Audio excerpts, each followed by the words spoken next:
bem-vindos à Economia do Real. Hoje o nosso convidado é o Dr. José Manuel da Silva, é médico, professor universitário e bastonário da Ordem dos Médicos. Boa tarde, Dr. Boa tarde. Sr. Bastonário, quem é José Manuel da Silva? Defina-me, ou como se vê a si próprio. José Manuel Silva, não gosto do Dé. Quem é? É uma pessoa normal, filho de uma família normal, trabalhou e estudou, é médico, e que tem talvez um sentido de intervenção social diferente da média, digamos assim, e daí que me leva a ser mais interventivo, mais questionador, mas sempre associando a uma crítica uma proposta alternativa. Que razões é que há 6 anos o levaram a candidatar-se a bastonário da Ordem dos Médicos? Achava que a Ordem devia ser mais interventiva na sociedade, devia ter uma outra visibilidade e uma outra capacidade de intervir nos assuntos da saúde. Na altura considerava que o Serviço Nacional de Saúde já estava em curva descendente, a formação médica estava a ser negativamente afetada, os doentes, os cidadãos estavam a ser prejudicados na sua acessibilidade e, portanto, foi este triângulo. Considerei que Portugal e os portugueses beneficiavam de ter uma Ordem dos Médicos mais presente no cumprimento da sua missão de defesa da qualidade da formação médica e defesa dos doentes. Aliás, nos estatutos atuais, a defesa dos doentes é logo o segundo item da missão da Ordem dos Médicos, que era necessário defender a qualidade da formação médica e que era necessário defender os doentes. E foi isso que me levou a apresentar um projeto que foi sancionado pelos colegas. Falou do Sistema Nacional de Saúde e sei que tem sido um defensor infatigável desse sistema. Como é que está a saúde hoje em Portugal? Qual é o balanço que faz? A saúde foi muito prejudicada pela crise financeira do país, apesar de nós termos aquilo que eu costumo designar do melhor Serviço Nacional de Saúde do mundo. Se o analisarmos mais uma vez sob 3 perspectivas, que são a acessibilidade, que é universal, a qualidade, que é elevada, como demonstram os indicadores de saúde de Portugal, que são dos melhores do mundo, e o custo per capita, que é muito inferior à média dos países da OCDE. Portanto, nós temos um sistema de grande qualidade, barato, com uma acessibilidade universal, que naturalmente, se houvesse um maior investimento, poderia ser ainda melhor. Acessível a todos. E acessível a todos, sem excluir ninguém. Exato. É evidente que, com os cortes atuais, em que a despesa pública em saúde é apenas 6% do produto interno bruto, quando a média dos países da OCDE é 6,5%, que significa que nós temos pelo menos um déficit de 0,5% do PIB em termos de investimento público em saúde, e sendo o nosso PIB baixo, isso é particularmente grave. Mas se pudéssemos gastar mais 0,5%, mais cerca de 800 a 1.000 milhões de euros por ano no Serviço Nacional de Saúde, obviamente obteríamos melhores resultados. Mas em termos relativos, temos um Serviço Nacional de Saúde excelente, sustentável, mas tem um problema. O problema não é intrínseco ao Serviço Nacional de Saúde, é a crise económica do país e os cortes que lhe foram impostos, que naturalmente afetaram a sua capacidade de resposta, e os portugueses sentem.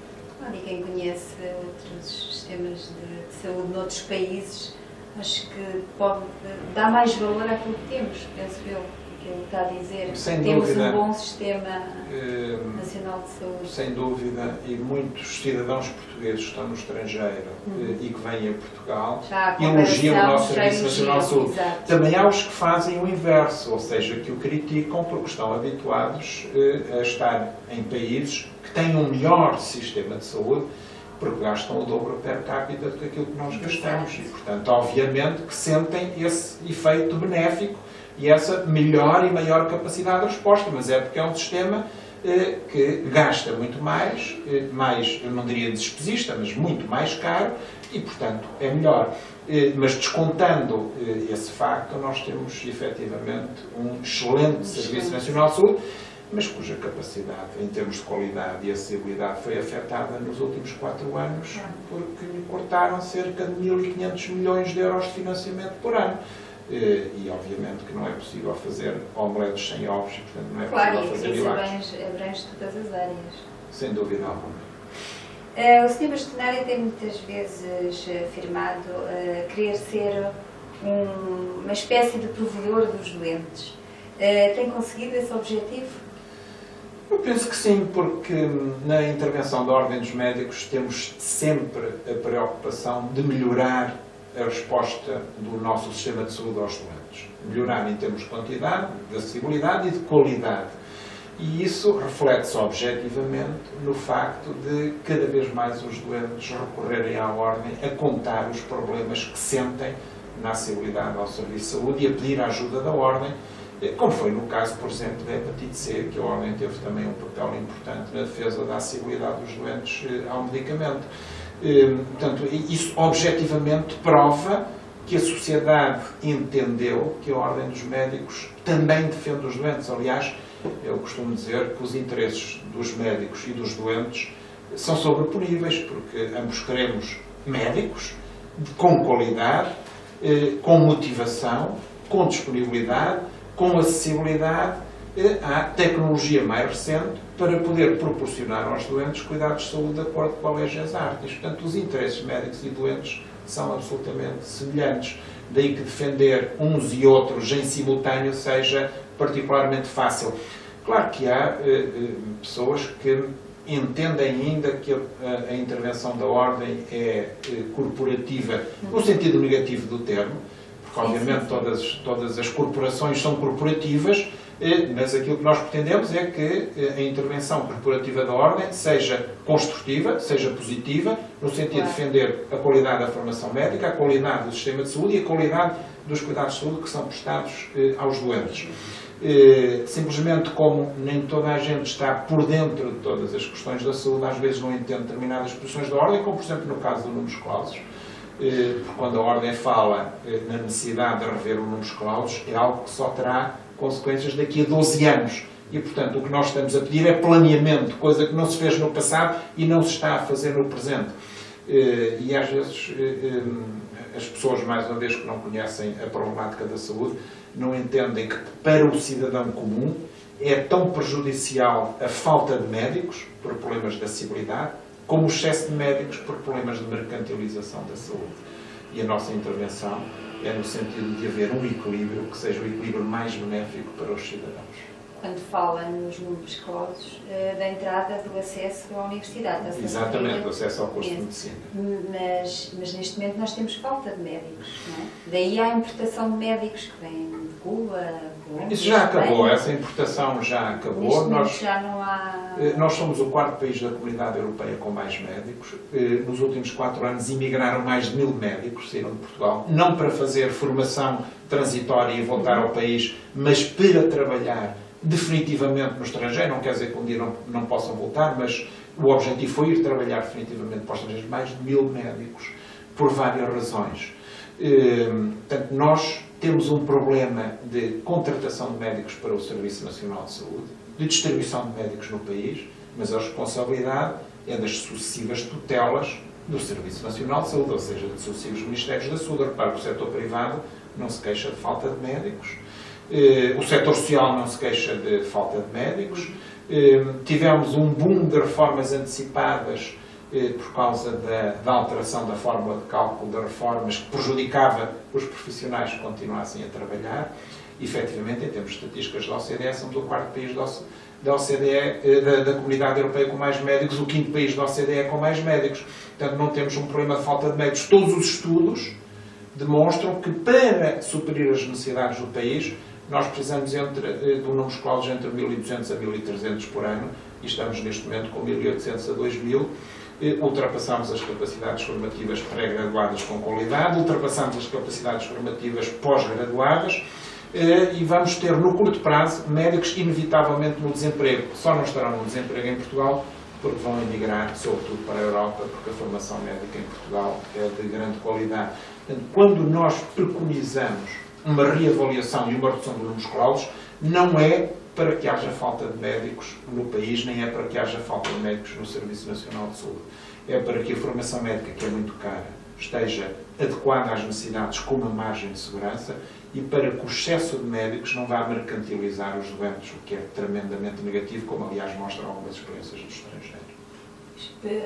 Por vezes, em relação, continuando aqui só um bocadinho sobre o que estava a falar dos números escolas, por vezes também temos alunos que vão para a medicina porque têm uma média muito alta e se calhar nem têm a vocação para ser médicos, se calhar vão naquele objetivo de que é uma profissão que tem sempre futuro, que é uma profissão que dá dinheiro, mas segundo aquilo que o Sr. Bastonário me está a dizer, se calhar vai ser um erro, daqui a uns anos se calhar estarão alguns. Neste momento já é, porque dos jovens que estão a entrar em medicina, 1/3 já não vai ter emprego em Portugal. Portanto, vai ser obrigado a emigrar, ou então ficaria no desemprego e procurar outras alternativas profissionais. É evidente que os jovens que entram em medicina têm excelentes médias e, portanto, se fossem para outro curso, certamente seriam excelentes alunos nesses cursos, excelentes profissionais e, portanto, teriam sempre mercado de trabalho. Há um problema que obviamente, é impossível de avaliar, que é determinar a vocação. Não é possível determinar a vocação das pessoas por antecipação, mesmo com testes psicotécnicos ou psicológicos, não é possível avaliar corretamente a vocação das pessoas, muito menos num país como o nosso, através de uma entrevista, sabemos que iria haver uma série de enviesamentos claro, que iriam prejudicar as pessoas com menos cunhas. Também criticou muito o sistema da prescrição eletrónica de receitas. O que é que o preocupa neste sistema, pode ser a receita eletrónica? Criticámos apoiando, ou seja, a Ordem dos Médicos desde o princípio, que apoiou a informatização do circuito da prescrição, desde logo porque facilitava o combate à fraude e à corrupção, e nós somos indiscutivelmente e ferreamente favoráveis ao combate à fraude e à corrupção no circuito do medicamento. O problema, a maior parte das nossas reservas foram resolvidas na legislação, desde logo porque se permitiu que continuasse a haver prescrição manual para os médicos menos jovens, que já tinham dificuldade de adaptação informática e que, de facto, não seria justo. Claro, não seria justo. Eu continuo, ainda agora, quando se fala na desmaterialização da receita, voltei a receber alguns telefonemas de colegas mais velhos que já não se conseguem adaptar aos computadores e que, portanto, receavam ser obrigados a deixar de exercer medicina por causa da evolução tecnológica. Ora, isso não seria justo. Portanto, a maior parte das nossas reservas foi respeitada na legislação que foi publicada, que é equilibrada e é justa. Continua a haver o problema da segurança informática e isso continuamos a ter algumas reservas relativamente à segurança informática, da circulação na net da informação de saúde, nomeadamente a prescrição, de tal forma que algumas pessoas mais informadas não queriam receitas informáticas, queriam receitas manuais. Porque ao haver uma prescrição informática, o seu registro de saúde fica registado, não sabem bem aonde e não sabem bem quem é que vai ter acesso àquela informação e à formação que é muito sensível, muito importante. Portanto, continuamos a ter algumas reservas relativamente à segurança informática do circuito da prescrição, mas não só do processo clínico e de toda a informatização da saúde. Não temos a percepção que estejam a ser tomadas em conta uma dimensão de segurança informática suficiente para proteger os cidadãos de acessos externos à sua informação de saúde. Está na ordem do dia o tema da eutanásia e realmente a Ordem dos Médicos tem estado muito ativa nesta discussão, promovendo debates sobre esta matéria. Qual é a sua posição sobre este tema da legalização da eutanásia? Como bastonário, eu defendo o Código Deontológico. O Código Deontológico proíbe a eutanásia. No entanto, a Ordem dos Médicos tem participado ativamente dos debates, promovendo os debates e estando disponível para todos os debates. E ontem à noite estive num canal televisivo a debater esta questão da eutanásia. A eutanásia é uma questão muito complexa e que justifica o debate, porque está relacionado com muitas questões sensíveis do sistema de saúde, desde logo a acessibilidade para unidades de dor, a cuidados paliativos, a cuidados domiciliários, a possibilidade de evitar o sofrimento das pessoas quando elas estão doentes, em maus exemplos de outros países que aprovaram a eutanásia onde têm sido cometidos abusos, e a verdade é que tem havido alguma mistificação na argumentação, porque se tem procurado colocar os defensores da eutanásia, que eu naturalmente respeito, tem procurado colocar aqui uma dicotomia que é os defensores da eutanásia querem uma morte digna e sem sofrimento, as pessoas que não defendem a eutanásia querem obrigar os doentes a sofrer e a morrer dentro de um suplício terrível. Isso é profundamente mistificador, mas é ofensivo. Nós hoje temos mecanismos técnicos, científicos e recursos para aliviar o sofrimento das pessoas e para que as pessoas morram sem eutanásia, sem antecipar a morte de dias, semanas, meses ou anos, por receio de poderem vir a sofrer de forma intolerável. Esse receio não se justifica. E as pessoas podem fazer a sua declaração antecipada de vontade, podem não dar um consentimento para intervenções terapêuticas que considerem já que são desnecessárias ou que podem prolongar uma vida que já não querem ter, sem serem coagidas a procurar a antecipação da morte. Porque a verdade é que se as pessoas pudessem decidir livremente, todas optariam por uma vida saudável. Portanto, quando as pessoas optam pela morte, não se pode dizer que é uma opção livre e consciente. É algo completamente diferente. Agora, o que nós pretendemos, quem não defende a eutanásia, quem não quer colocar as pessoas sob o ónus de pedir a antecipação da sua morte com receio ou por questão de sofrimento, é que todas as pessoas tenham acesso aos recursos que atualmente existem para mitigar esse sofrimento. E o que demonstra a experiência, nomeadamente das unidades de cuidados paliativos, cuidados paliativos não deve ser só por uma situação terminal. As pessoas devem ter acesso aos cuidados paliativos numa fase precoce de evolução da sua doença, porque se permite aliviar as dores, eliminar as dores, se for preciso, aumentando o nível da medicação, e numa fase terminal, com a sedação terminal, que pode às vezes levar origem ao chamado duplo efeito, ou seja, até antecipar um bocadinho a morte, é garantido que as pessoas morrem sem sofrimento. Portanto, mas como a sociedade não está ainda devidamente informada, como há muitos cidadãos que não têm acesso a estes cuidados, acho que é uma oportunidade para discutir a capacidade de resposta do Sistema Nacional de Saúde às necessidades das pessoas e as pessoas perceberem e distinguirem o conceito de ortotanásia, eutanásia, distanásia, listanásia, ou seja, há aqui uma série de conceitos que é preciso que as pessoas entendam. Enquanto houver pessoas que acham que desligar a máquina é eutanásia e que defendem a eutanásia porque não querem, ninguém quer, mas não querem que as pessoas sofram, então por compaixão acham que se deve desligar a máquina e acham que isso é eutanásia, isso não é eutanásia. Eutanásia, no conceito em que tem sido eutanásia, significa boa morte, mas no conceito em que tem sido utilizado, significa antecipação deliberada da morte. Ora, o desligar a máquina é deixar as pessoas morrer quando chegou a sua hora, sem sofrimento e controladamente, ou seja, normalmente as pessoas estão sedadas, portanto o desligar a máquina é permitir a morte natural, não é eutanásia. Portanto, para desligar a máquina não é preciso aprovar a eutanásia. É diferente uma coisa da outra, claro, e por vezes as pessoas confundem-se. Exatamente, portanto é preciso continuar a promover este debate. Claramente não é uma emergência social. Poucas mais de 2.000 pessoas fizeram a declaração antecipada de vontade. Portanto, as pessoas tivessem de facto um receio genuíno do seu fim de vida, da futilidade terapêutica, do sofrimento, fariam num número mais elevado a sua declaração antecipada de vontade, o que evitava todos esses receios e permitiria tranquilizar as pessoas. E a verdade é que ainda nem 8.000 pessoas assinaram a petição de eutanásia. Houve outro tipo de petições que tiveram dezenas de milhares de assinaturas. Portanto, significa que isto não é uma emergência social. Temos tempo para um debate sereno, para um debate profundo, para um debate esclarecedor, para que no futuro a sociedade decida qual é o caminho que quer seguir. Porque isto tem implicações, quer em termos de deontologia médica, quer em termos de direito. Quer a deontologia médica, quer o direito, estão orientados no sentido da garantia da defesa da vida e seria inverter completamente para garantir o direito à morte. Claro. E isto é uma fronteira muito complicada de cruzar, que a experiência de alguns países tem demonstrado que pode ser prejudicial para as próprias pessoas. Sei que também é um crítico em relação à fast food. Chegou a propor que este tipo de alimentação pagasse mais impostos. Quer-nos explicar assim brevemente? Propus e proponho, porque isso está demonstrado nos vários países onde já falam por causa desse imposto, tem um efeito benéfico. Nós temos um drama em termos de doenças crónicas no nosso país, nomeadamente diabetes. A diabetes gasta 1% do PIB nacional em despesas de saúde, 10% do orçamento da saúde em despesas diretas e indiretas. E, portanto, nós temos que prevenir, porque prevenir é a melhor forma de reduzir a despesa, melhorando a qualidade de vida dos cidadãos.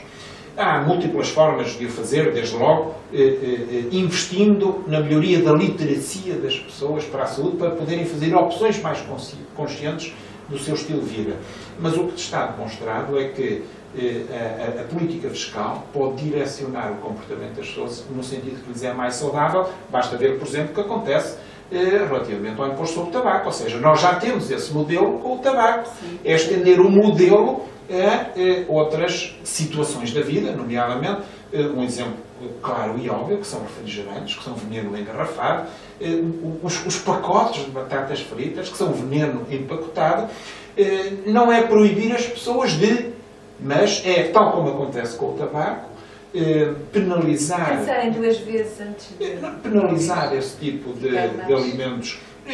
E se quiser, até para que a política fiscal seja neutra, para que não se diga que se quer coletar mais impostos, reduzir os impostos nos alimentos saudáveis, por exemplo, eliminar o IVA nas frutas e legumes, por exemplo. Sim. Portanto, há muita maneira de lidar com a política fiscal, mas também nas pessoas que, tal como acontece no tabaco, os fumadores com os impostos que pagam as suas despesas em saúde, até pagam mais do que as despesas em saúde que vão originar e provocar ao Serviço Nacional de Saúde. Também que quem entende ter um comportamento de risco, quem é livre de o ter, mas dá um contributo para a sociedade, porque paga um imposto suplementar por esse comportamento de risco, como, por exemplo, beber refrigerantes, que nós sabemos que estão claramente associados à obesidade, à diabetes, a uma redução da esperança de vida das pessoas. Aliás, nós vivemos uma época em que, pela primeira vez, a geração mais nova vai ter uma esperança de vida mais curta do que a geração mais velha. É a primeira vez que isso acontece, exatamente pelos vícios de estilo de vida da sociedade em que vivemos. E, portanto, esse modelo de impostos está cientificamente provado, é benéfico e só não é aplicado em Portugal por causa dos interesses da indústria agroalimentar que têm impedido o Governo e o Ministério da Saúde de evoluir neste sentido, tal como já acontece com o tabaco, em alguma extensão também com o álcool. Portanto, não há nenhuma razão para que não se aplique. Aliás, é preconizado pelas instâncias internacionais, nas melhores revistas científicas internacionais, é preconizada a instituição desse imposto. Porque o atual consumidor de fast food, desse tipo de produtos, será um futuro doente, não é? Como sem disse dúvida há bocado, alguma. portanto vai ser uma despesa extra para o Estado ou no futuro. E a verdade é que há que desmistificar uma questão: a alimentação saudável é mais barata que a alimentação de fast food. Tenta-se misturar este conceito e passar a mensagem inversa, mas não é verdade. A alimentação saudável é mais barata que a alimentação de fast food. Para terminarmos, gostaria de saber porque é que decidiu não voltar a candidatar-se a bastonário da Porque se vai fechar um ciclo de 6 anos, fiz 2 mandatos, enfim, tive a satisfação de, na minha reeleição, no segundo mandato, não ter tido nenhum candidato que se opusesse à minha eleição, o que de alguma forma significa que pelo menos não havia uma insatisfação generalizada na classe médica com a minha prestação como bastonário, mas acho que é a altura de dar o lugar à renovação, porque todas as instituições têm que renovar. E as pessoas, quando se eternizam ou procuram eternizar no mesmo lugar, não é um bom sinal, e também vão perdendo provavelmente o seu dinamismo, o seu entusiasmo. A renovação é muito benéfica para as instituições, por isso os novos estatutos já têm a limitação de mandatos, ainda não se aplicaria à minha situação pessoal, mas é benéfica essa limitação de mandatos. Aliás, nos cargos públicos a limitação de mandatos devia ser mais generalizada para evitar a eternização de pessoas nos mesmos cargos, com consequências tremendamente negativas. Portanto, eu acho que é a altura de dar lugar ao próximo e saio de consciência tranquila. Na minha ótica, não fiz um mal até agora. Sr. Bastonário, muito obrigado por ter estado aqui na Câmara de Real. Muito obrigado. Nós voltaremos na próxima semana. Obrigada. Obrigada.